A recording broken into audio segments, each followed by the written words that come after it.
এই মুরগির মাংসের ভর্তা পরিবারের সকলের জন্য তৈরি করে একবার শেয়ার করুন। দেখবেন সকলেই ভীষণ পছন্দ করবে। আসসালামু আলাইকুম everyone, welcome back to my channel. আজকের এই মুরগির মাংসের ভর্তা তৈরি করার জন্য এখানে আমি 3 টুকরো মুরগির মাংস নিয়েছি। এখানে আপনারা যতটা বেশি মাংস ব্যবহার করবেন ভর্তার টেস্টটা কিন্তু ততই ভালো আসবে। এখন আমি চুলায় একটা কড়াই বসিয়ে দিয়েছি। চুলায় কড়াইতে দিয়ে দিচ্ছি কয়েকটা শুকনো মরিচ। শুকনো মরিচটা মুচমুচে না হওয়া পর্যন্ত ভেজে নিতে হবে। এই পর্যায়ে শুকনো মরিচটা মুচমুচে হয়ে এসেছে।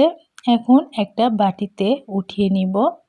তারপরে ওই কড়াইতেই দিয়ে দিচ্ছি সরিষার তেল, দিয়ে দিচ্ছি কাঁচা মরিচ, খোসা ছাড়ানো আস্ত রসুন, আর দিয়ে দিচ্ছি এখানে পেঁয়াজ কুচি। এখন পেঁয়াজ মরিচ রসুনটা খুব ভালোভাবে ভেজে নিতে হবে। আর যে কোনো ভর্তাতে সরিষার তেলটা কিন্তু ভর্তার স্বাদ দ্বিগুণ বাড়িয়ে দেয়, যা অন্য কোনো তেলে কিন্তু পাওয়া যাবে না। সরিষার তেলটাই কিন্তু ভর্তার জন্য পারফেক্ট, তাই সরিষার তেলটাই ব্যবহার করবেন। এখন আমি পেঁয়াজটা খুব ভালোভাবে ভেজে নিয়েছি। পেঁয়াজটা ভাজা হলে উঠিয়ে নিচ্ছি। এখানে পেঁয়াজের পরিমাণটা একটু বাড়িয়ে দেবেন। মুরগির মাংসের ভর্তার জন্য পেঁয়াজটা হাফ কাপ বা 1 কাপ পরিমাণে নিলে কিন্তু ভর্তাটা খুবই মজাদার হবে।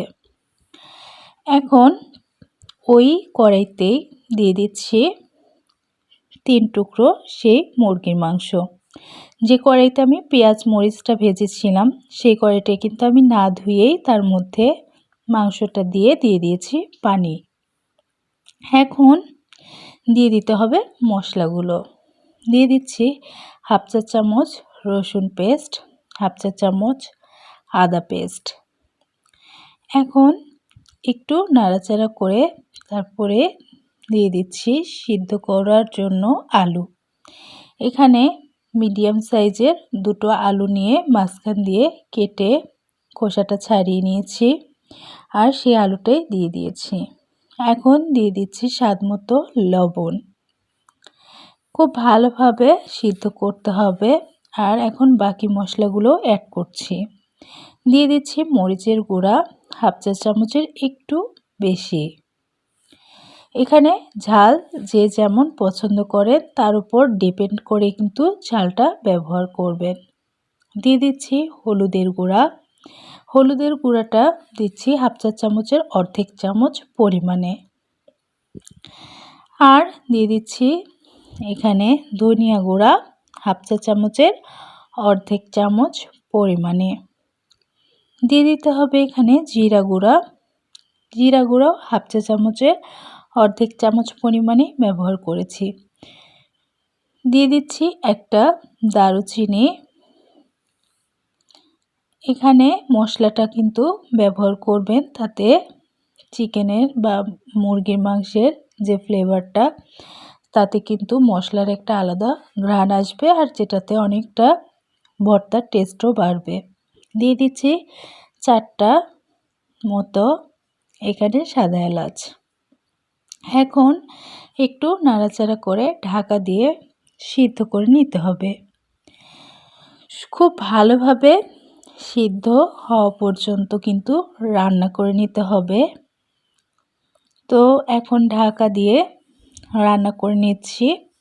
এখানে মিডিয়াম টু লো হিটে রেখে কিন্তু রান্না করে নিচ্ছি। এই পর্যায়ে অনেকটাই পানি শুকিয়ে গিয়েছে। এই পর্যায়ে কিন্তু ঢাকনাটা খুলে আবারও নাড়াচাড়া করে দিয়েছি। তারপরে একটু চামচ দিয়ে চেক করে নিচ্ছি যে আসলে মাংসটা কতটা সিদ্ধ হয়েছে।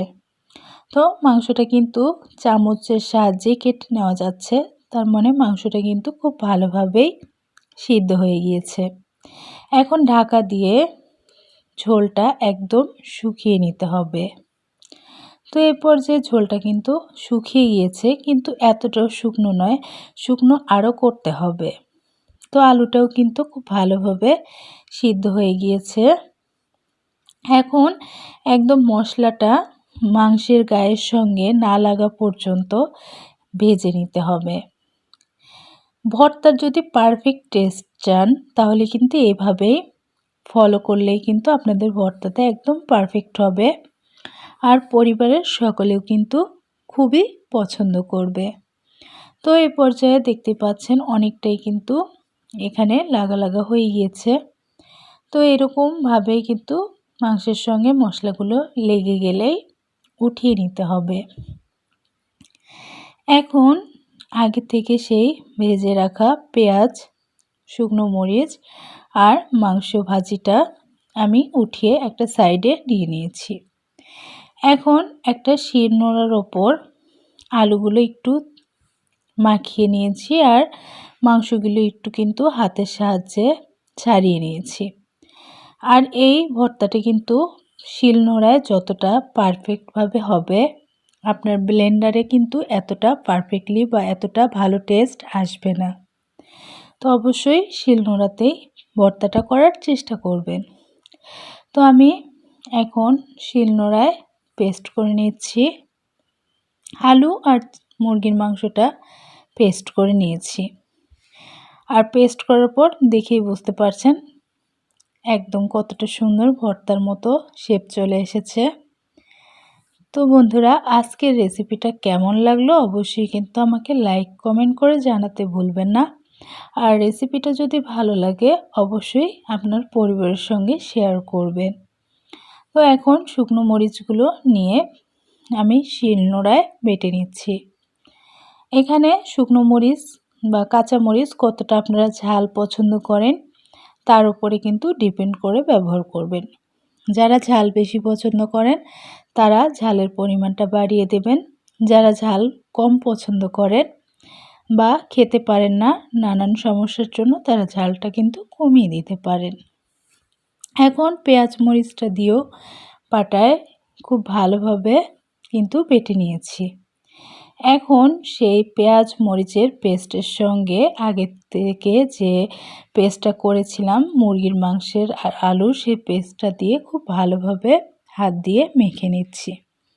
তারপরে আবারও শিলনোড়ায় একটু বেটে নিব। তো বন্ধুরা আজকের এই ভর্তাটা কিন্তু তৈরি হয়ে গিয়েছে আমার। অবশ্যই কিন্তু আপনারা বাসায় একবার তৈরি করবেন। আশা করছি আপনাদের সকলেরই এই ভর্তা খুবই ভালো লাগবে। তো আমার তৈরি হয়ে গেল আজকের মুরগির মাংসের ভর্তা। এখন শিলনোড়া থেকে উঠিয়ে নিব। তো শিলনোড়া থেকে উঠিয়ে নিয়েছি আর দেখেই বুঝতে পারছেন কতটা লোভনীয়। এই মুরগির মাংসের ভর্তাটা পরিবারে সঙ্গে একবার তৈরি করে শেয়ার করুন। আশা করব আপনার পরিবারের সকলেই কিন্তু পছন্দ করবে আর আপনার রান্নার প্রশংসা করবে।